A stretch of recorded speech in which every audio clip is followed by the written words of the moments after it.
Aa.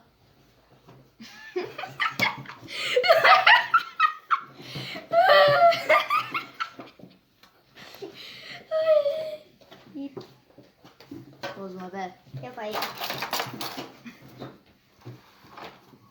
Ne yapacağım? He doğru. Onu öyle yapacağım. Eldiven.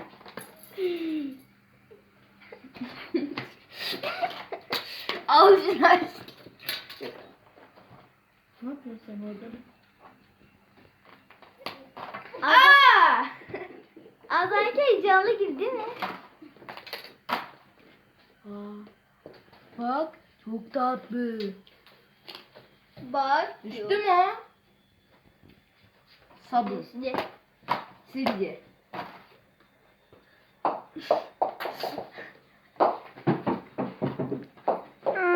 Bu da hiç Top. Yapamadı.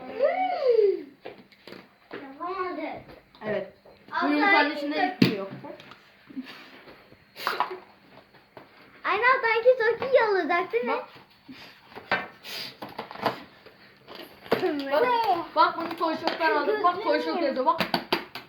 Bak. Bak bir eldiven. Annem almadı. Sopa.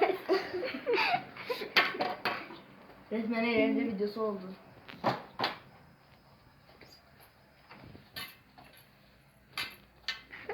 Ay şimdi. Aa merhaba anne. Evet. Yine şu pencereyi bir açmış. Anne. Hı.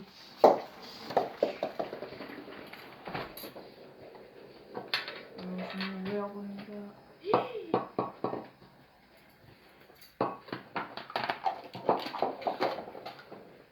Bakın koltuğun altına gitti. Biraz bakın sen. Hadi gidelim.